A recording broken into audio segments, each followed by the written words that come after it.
Hello. How are you doing? Update for this early afternoon. I was busier this morning packing boxes and such. And definitely, this is a better afternoon with evening approaching ahead. And I'm making more of a mess in some areas, but I am cleaning more areas in some areas. Because often to clean a spot, you have to make a mess somewhere else, because that's how you get the sponge in the middle of justice, if you know the drift. But yeah, I mean, there are those mobs that about here and there when it comes to cleaning equipment with brooms and mops and storage containers and those indescribable utensils that do not seem to be for any meal on earth. But definitely there are uses for those weird and obscure tools that you can find out from DIY projects and a little bit of a Wikipedia procrastination. And definitely, this is going to be an interesting sort of later part of the day when my early morning pride is already fading into the dust and the nighttime is coming, and you can see that I'm prepared for tonight with my gamer gloves and everything. I'll probably play Frogger or Tetris or something of obscure nature. Recently, I've been playing a military game on my Atari 5200 Super System called Countermeasure. It's an army tank game where you frolic in jungles, and according to the color theory of the game, it's not actually a side versus a side. It's more like a whole group of pink dressed commies fighting each other over safety of some universal time bomb occurring near a rainbow skeleton caution or hazard.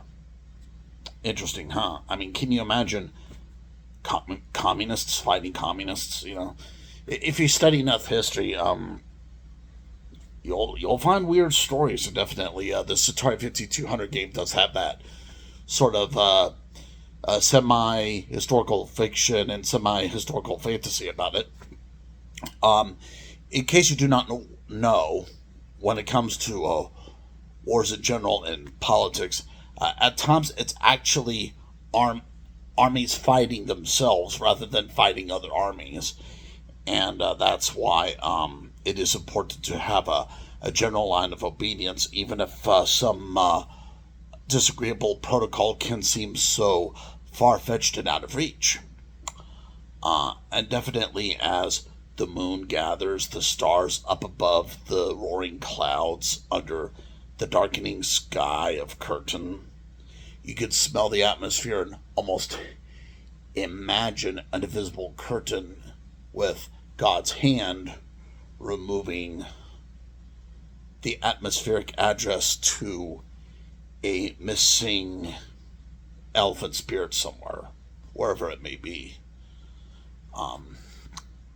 There's a lot to remark on when it comes to controllers, gadgets, devices, and such.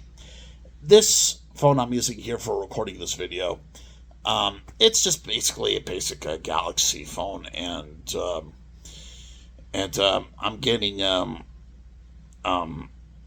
feedback from some viewers that that they have their phones, and they complain about my criticism. They say, like, oh, you need to figure out your own device, and I tell them, yeah, shut up. I mean, come on. I could see you making up rumors and bullshit on the internet. I could complain about you for as long as you keep on lying. I mean, that's just how it is. I mean, there are those, foolish and silly looking bullies on the internet who think that they can just make up whatever idea they want on the internet just because they have some degree from a university somewhere.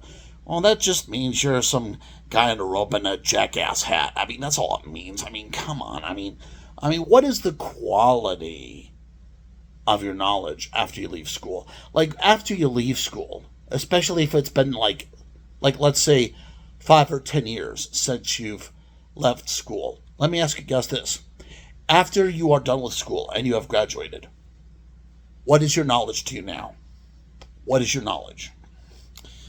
I think often you'll find as years pass, more and more likely your past experiences will fade into obsolescence because those past situations required specific circumstances that can expire or fall out of favor or even out of use or recognition. And that's how history can be full of unuseful and dead education from the past. It's like how, sure, maybe there was that book you picked up from a kindergarten some time ago near a rainbow reading club next to some zoo magazines, and you look at it and it gives you a coupon for something from SeaWorld. But okay, well, and maybe you got some like certificate from the past for like a free cheeseburger from some In-N-Out place in California. But how does that serve you now? I mean, if you're older like me in this kind of a past, or I should say post-graduation observance of the aftermath of very complicated and disorderly education. And teachers in the modern times think that they could, just simply come to, old people like me and apologize and say, "Oh, you're just mistaken. Like you were just trying to learn, and you needed to experience a lot, and there was not so much trouble, for you in late life, and when you were growing up, you had to work very hard, and do the best you can to serve your country." And I'll say, "Oh yeah, well, if I serve the country for a long time, and if I see something in this country that I do not like very much,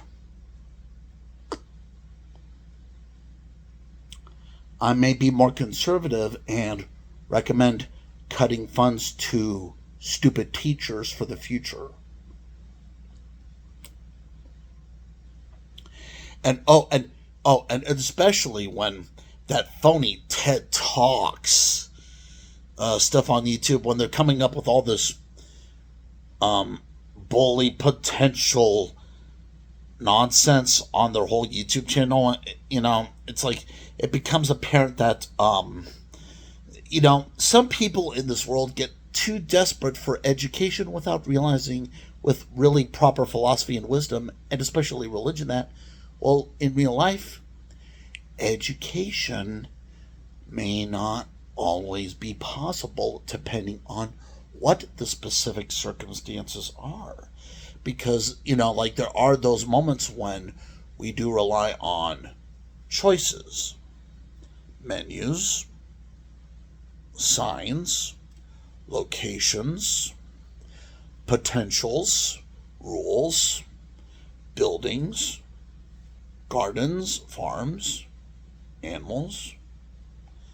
I mean, it's not really a significant source of good judgment and good sense when somebody does too much reading on ideas that he or she cannot actually even discover in nature. And we should remember that tragedy of community college students with more and more increasing level of that late night pride, where they spend a lot of time waking up their neighbors at night, going to drunk parties, taking frivolous drugs, having meaningless graduation attire, eating at dull and unimpressive restaurants just to save time for senseless homework that they will never possibly complete for their unconnected minds. I mean, so much pride can be too much. I mean, it is possible to have too much pride in this world. I mean, let me ask you this: like, let me ask any American or Canadian or Mexican who is like let's say over 50 years old. Would you really be happy? Really be happy if you went back in time and became a kid again, but still had the mind of an old adult, and if you had to experience your youth of education with an adult mind all over again? Um, I don't know about you, but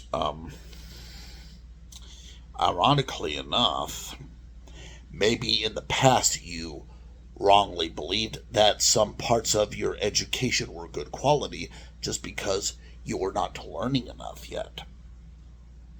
I think in real life, to really determine and observe and examine the exact, specific, and true and correct and proper quality of an educational lesson, you need to be a teacher yourself in the first place, as in a parent, a guardian, a warrior, and such.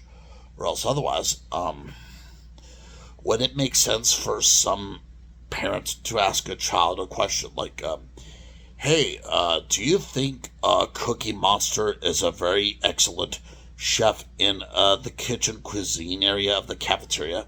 I mean, I mean, sure, there are those jokes with, that Sesame Street gimmick and those kinds of things, but if you've ever seen the fruity monster make a fruit salad in the modern era, you would get my drift there because he does not even use a knife and he's just using his hands to pretend that he makes a fruit salad. It's funny. It's funny. When I watch it, I think it's funny, but it's definitely not logical or rational. But anyways, at least you take care and remember, it's not just about pride, it's also about your destiny.